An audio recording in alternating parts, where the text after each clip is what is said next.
Good morning students. आज जो है आपके बायो के सिलेबस का नेक्स्ट चैप्टर, सेकेंड चैप्टर जो है टिश्यूज़, उसको हम लोग स्टार्ट करेंगे। ठीक है, सबसे पहली बात आती है कि टिश्यू क्या है। ठीक है, टिश्यू जो है ग्रुप ऑफ सेल्स होता है जो कि स्पेशलाइज्ड होता है कोई एक पर्टिकुलर फंक्शन परफॉर्म करने के लिए। ठीक है, अब क्वेश्चन आता है कि टिश्यू की स्पेशलाइजेशन की ज़रूरत क्या है। ठीक है, अलग अलग ऑर्गेनिजम्स जो हैं उनके बॉडी का स्ट्रक्चर अलग अलग होता है। ठीक है, सबके बेसिक लाइफ प्रोसेसेस जो है जैसे न्यूट्रिशन है, डाइजेशन, फिर रेस्पिरेशन होता है, एक्सक्रीशन होता है, एक्सचेंज ऑफ गैसेस होता है, ये सारे लाइफ प्रोसेसेस जो हैं वो सिमिलर ज़रूर होते हैं। ठीक है, लेकिन क्योंकि जितने भी डिफरेंट ऑर्गेनिजम्स हैं सबके बॉडी का ऑर्गेनाइजेशन डिफरेंट होता है। जैसे फॉर एग्जांपल अगर हम लोग यूनिसेल्युलर ऑर्गेनिजम्स को देखें तो अमीबा या बैक्टीरिया जैसे जो यूनिसेल्युलर ऑर्गेनिजम्स हैं उनके बॉडी में भी यही सेम लाइफ प्रोसेसेस चलेंगे, लेकिन क्योंकि उनकी बॉडी का ऑर्गेनाइजेशन बहुत सिंपल होता है, एक सिंगल सेल से वो बने होते हैं, तो उनके जो सेल ऑर्गेनेल्स होते हैं वही जो है इनके लिए ये सारे फंक्शंस परफॉर्म कर देते हैं। ठीक है, तो उनको जो है स्पेशलाइजेशन की ज़रूरत नहीं पड़ती। लेकिन जो हायर ऑर्गेनिजम्स हैं जैसे प्लांट्स हैं, एनिमल्स हैं, इंसेक्ट्स वगैरह हैं, ठीक है, हमको हायर ऑर्गेनिजम्स को जो है स्पेशलाइजेशन की ज़रूरत क्या है, क्यों? क्योंकि हमारी जो बॉडी होती है या जो प्लांट्स होते हैं उनकी बॉडी जो होती है, बॉडी का ऑर्गेनाइजेशन बहुत ही ज़्यादा कॉम्प्लेक्स होता है। ठीक है, तो अब ऐसे कॉम्प्लेक्स ऑर्गेनिज्म की बॉडी में अगर स्पेशलाइजेशन नहीं होगा तो डिफरेंट फंक्शंस को परफॉर्म कर पाना ईजी नहीं होगा। जैसे फॉर एग्ज़ाम्पल अगर हम लोग ले लेते हैं हमारा जो स्कूल है, स्कूल में टीचर्स जो हैं, टीचर्स को हर टीचर को अलग अलग सब्जेक्ट जो है असाइन किया हुआ है, सारे टीचर्स अलग अलग सब्जेक्ट पढ़ाते हैं। ठीक है, तो अगर इन केस ऐसा हो कि टीचर्स को कोई सब्जेक्ट ही असाइन ना किया जाए, ठीक है, उनकी स्पेशलाइजेशन किसी सब्जेक्ट में ना रहे, ठीक है, तो अगर सारे टीचर्स जो हैं वो आपको एक ही सब्जेक्ट पढ़ाने लगे या कोई दूसरा ही सब्जेक्ट पढ़ाने लगे तो टीचर्स के बीच में क्या हो जाएगा, कोऑर्डिनेशन नहीं हो पाएगा। ठीक है, और आप सारे के सारे सब्जेक्ट्स जो हैं उनको पढ़ नहीं पाओगे। सो इट इज़ बेटर कि हर टीचर जो है उसके अपने सब्जेक्ट का स्पेशलाइजेशन हो और एक एक टीचर जो है वो आपको इंडिविजुअल सब्जेक्ट्स जो है पढ़ाए, सो दैट आपके पूरे सिलेबस का या पूरे सब्जेक्ट्स का कवर अप जो है वो हो सके। ठीक है, इन द सेम मैनर अगर हमारी बॉडी में डिवीजन ऑफ लेबर नहीं होगा तो सारे जो फंक्शंस हैं, सारे जो प्रोसेसेस हैं हमारे बॉडी के, वो अच्छे तरीके से ऑपरेट नहीं कर पाएंगे। इस तरीके से क्या होगा कि हमारे बॉडी में जो बैलेंस है, जिसको हम लोग होम्योस्टैसिस कहते हैं, बैलेंस जो है वो क्रिएट नहीं हो पाएगा और हमारी बॉडी जो है वो प्रॉपरली फंक्शन नहीं कर पाएगी। ठीक है, इससे बचने के लिए हमारी बॉडी में हमेशा डिवीजन ऑफ लेबर होता है, सो दैट अलग अलग पार्ट्स जो हैं वो अलग अलग फंक्शन परफॉर्म कर पाएँ और एक दूसरे के साथ इंटरफेयर ना करें, लेकिन एक दूसरे के साथ सिंक्रोनाइजेशन में, एक दूसरे के साथ कोऑर्डिनेशन में वर्क कर सके, सो दैट जो भी बॉडी है, चाहे वो प्लांट की हो चाहे वो एनिमल की हो, उसमें बैलेंस मेंटेन हो सके और सारे लाइफ प्रोसेसेस जो हैं वो प्रॉपरली चल सकें। ठीक है, इसीलिए हमारे बॉडी में डिवीजन ऑफ लेबर होता है। ठीक है, अब ये डिवीजन ऑफ लेबर कैसे होता है? टिश्यूज़ के हेल्प से होता है मोस्ट डेफिनेटली। ठीक है, टिश्यूज़ का मैंने आपको डेफिनेशन क्या दिया था कि ग्रुप ऑफ सेल्स होते हैं जो कि स्पेशलाइज्ड होते हैं कोई एक पर्टिकुलर फंक्शन परफॉर्म करने के लिए। ठीक है, तो ये जो ग्रुप ऑफ सेल्स या ये जो टिश्यूज़ होते हैं, टिश्यूज़ में जितने भी सेल होते हैं सबका सिमिलर स्ट्रक्चर होता है और सब मिल करके एक सिमिलर फंक्शन को परफॉर्म करते हैं और उस फंक्शन को परफॉर्म करने के लिए स्पेशलाइज्ड होते हैं। स्पेशलाइज्ड होने का मतलब उस फंक्शन को परफॉर्म करने के लिए अगर सेल के स्ट्रक्चर में, शेप में या साइज़ में किसी भी तरीके की चेंज की रिक्वायरमेंट है तो टिश्यू के जो सेल्स होते हैं उनमें वो जो स्ट्रक्चरल चेंजेस हैं वो भी आते हैं, जिसके हेल्प से वो एक पर्टिकुलर फंक्शन जो है उसको परफॉर्म कर पाते हैं। ठीक है, अब नेक्स्ट क्वेश्चन आता है, क्योंकि प्लांट्स में और एनिमल्स में लाइफ प्रोसेसेस जो होते हैं वो सिंपल होते हैं और सिमिलर होते हैं, जैसे कि न्यूट्रिशन है, respiration, digestion, excretion, transport of substances, exchange of gases, तो ये जो लाइफ प्रोसेसेस हैं ये प्लांट्स में भी होते हैं और एनिमल्स में भी होते हैं। तो क्या प्लांट्स के जो टिश्यूज़ होंगे और एनिमल्स के जो टिश्यूज़ होंगे वो सिमिलर होंगे? इसका आंसर है नो, क्योंकि प्लांट की बॉडी का ऑर्गेनाइजेशन डिफरेंट है और एनिमल की बॉडी का ऑर्गेनाइजेशन डिफरेंट है। प्लांट का मोड ऑफ न्यूट्रिशन डिफरेंट है, एनिमल का मोड ऑफ न्यूट्रिशन डिफरेंट है।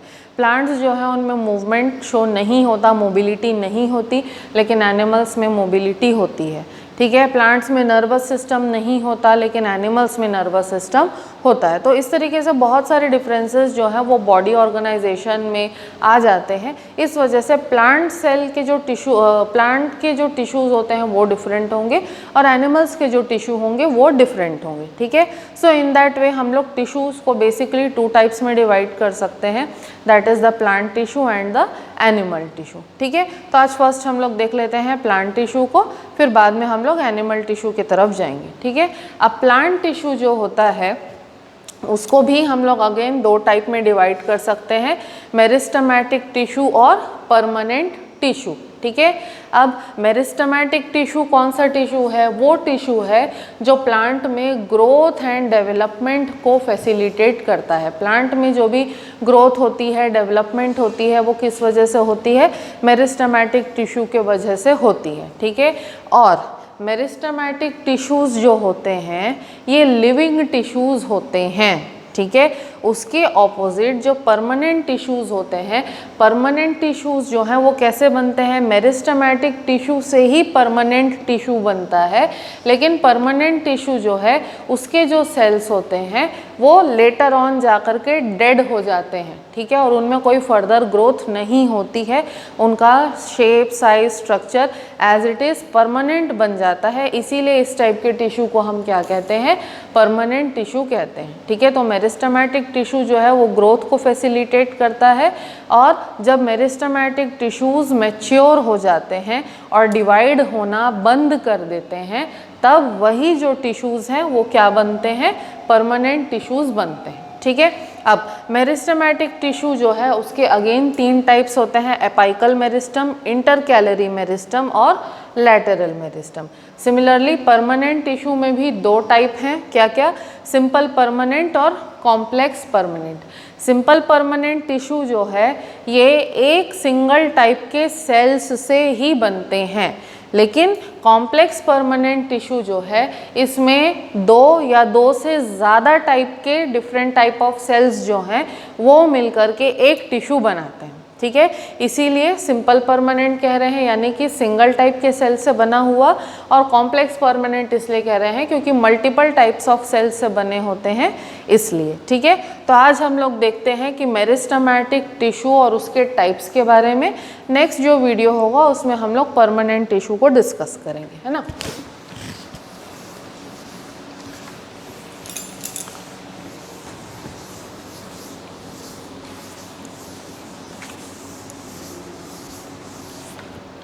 तो सबसे पहले मेरिस्टेमेटिक टिश्यू पे आते हैं हम लोग।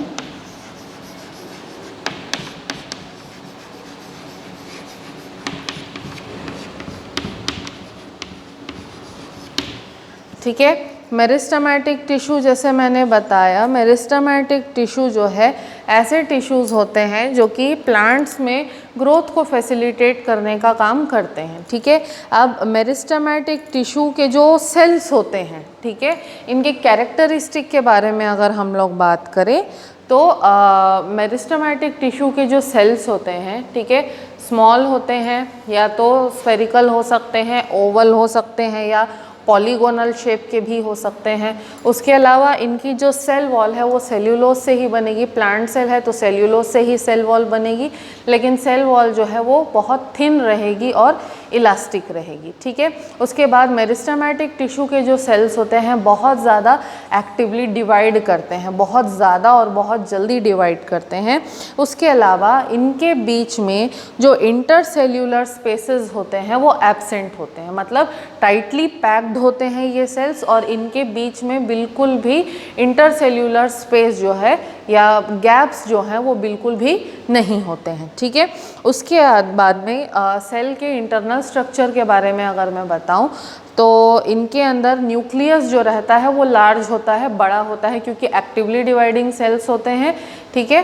तो न्यूक्लियस जो है इनके अंदर लार्ज होता है। साइटोप्लाज्म जो है वो बहुत ही थिक होता है, डेंस होता है, लेकिन कम होता है, ठीक है। और वैक्यूल्स जो होते हैं वो एब्सेंट होते हैं, यहाँ पर वैक्यूल्स बिल्कुल भी प्रेजेंट नहीं रहेंगे, बहुत ही रेयरली अगर प्रेजेंट रहे तो रहे, अदरवाइज मोस्टली वैक्यूल्स जो हैं वो एब्सेंट होते हैं, ठीक है। और उसके बाद ये जो सेल्स है जैसे मैंने बताया रैपिड डिवीजन में इन्वॉल्व होते हैं, बहुत ज़्यादा और बहुत जल्दी डिवाइड होते हैं, ठीक है। उसके अलावा इनके अंदर रेस्पिरेशन जो है वो बहुत फास्ट होता है, क्योंकि ज़्यादा इनको डिवाइड करना होता है, ज़्यादा एनर्जी चाहिए होती है, इसलिए रेस्पिरेशन जो है वो भी फास्ट होता है। और इनकी बायोसिंथेटिक एक्टिविटी जो है जैसे प्रोटीन का सिंथेसिस, कार्बोहाइड्रेट, लिपिड का सिंथेसिस, तो ये सारे जो प्रोसेस होते हैं सिंथेसिस के ये भी बहुत ज़्यादा होते हैं इसके अंदर, ठीक है।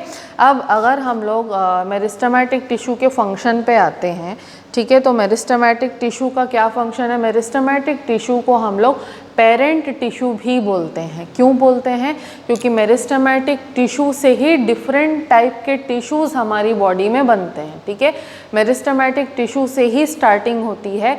ये जो मेरिस्टेमेटिक टिश्यू है ये डिवाइड होंगे मल्टीपल टाइम्स, बहुत बार डिवाइड होते हैं, और इनसे जो सेल्स बनते हैं यही सेल्स जो हैं इनके स्ट्रक्चर में चेंजेस आते हैं, इनका जो मॉर्फोलॉजी जो होती है सेल की वो चेंज होती है, स्पेशलाइजेशन होता है सेल्स के अंदर। देन उसके बाद सेल्स जो है वो डिफरेंट टाइप के टिश्यूज़ बनाते हैं या डिफरेंट ऑर्गन्स बनाते हैं, ठीक है। इसीलिए हम लोग मेरिस्टेमेटिक टिश्यू को क्या कहते हैं, पेरेंट टिश्यू बोलते हैं, ठीक है।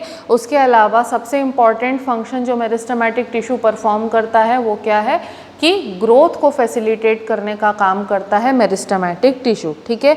नए ऑर्गन्स का फॉर्मेशन करता है मेरिस्टेमेटिक टिश्यू। अगर कहीं प्लांट में चोट लग गई हो, किसी तरीके की इंजरी हो गई हो, या किसी ने कोई एनिमल ने या ह्यूमन बीइंग ने पत्ते को तोड़ लिया, काट लिया, तो उस जगह पर नए ग्रोथ को इंड्यूस करना, या अगर इंजुरी है तो उस इंजुरी को रिपेयर करने का काम भी कौन करता है, मेरिस्टेमेटिक टिश्यू करते हैं, ठीक है। और उसके बाद में प्लांट जो होता है, प्लांट को हवा से होने वाले नुकसान से बचाने का काम भी कौन करता है, मेरिस्टेमेटिक टिश्यू करते हैं, ठीक है।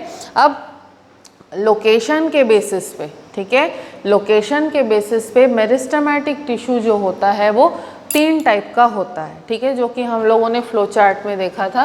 पहले क्या था, एपाइकल मेरिस्टेम,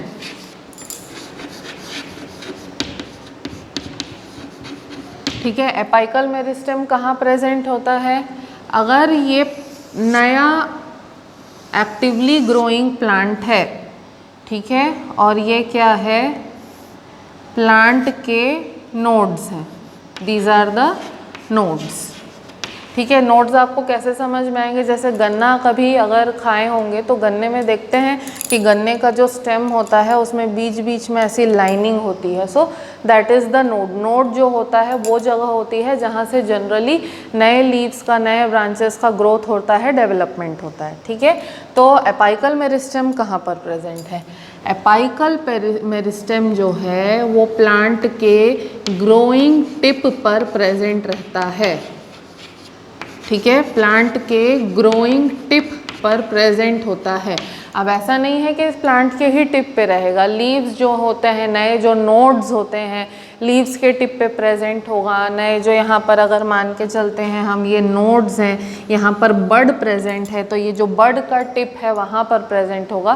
कहने का मतलब ये है कि अगर कोई भी एक्टिवली ग्रोइंग पार्ट है प्लांट का, चाहे वो स्टेम हो, नया लीफ हो, कोई बड हो, जो कुछ भी हो, तो एक्टिवली ग्रोइंग पार्ट अगर प्लांट का कोई सा है तो उस पार्ट ऑफ प्लांट के टिप पे प्रेजेंट रहेगा एपाइकल मेरिस्टेम, ठीक है।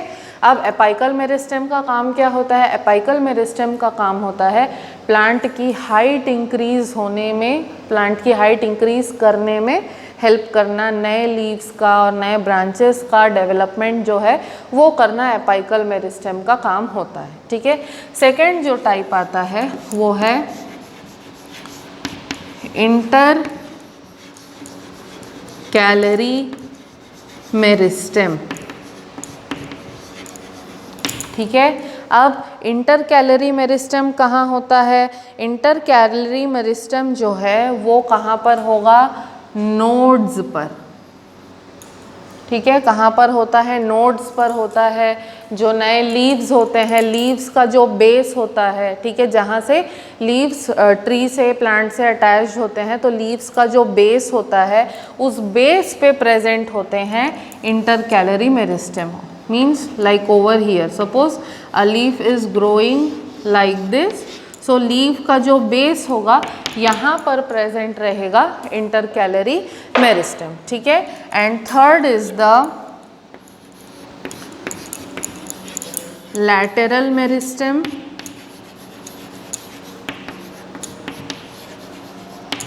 ठीक है, लैटेरल मेरिस्टेम कहाँ पर प्रेजेंट होगा?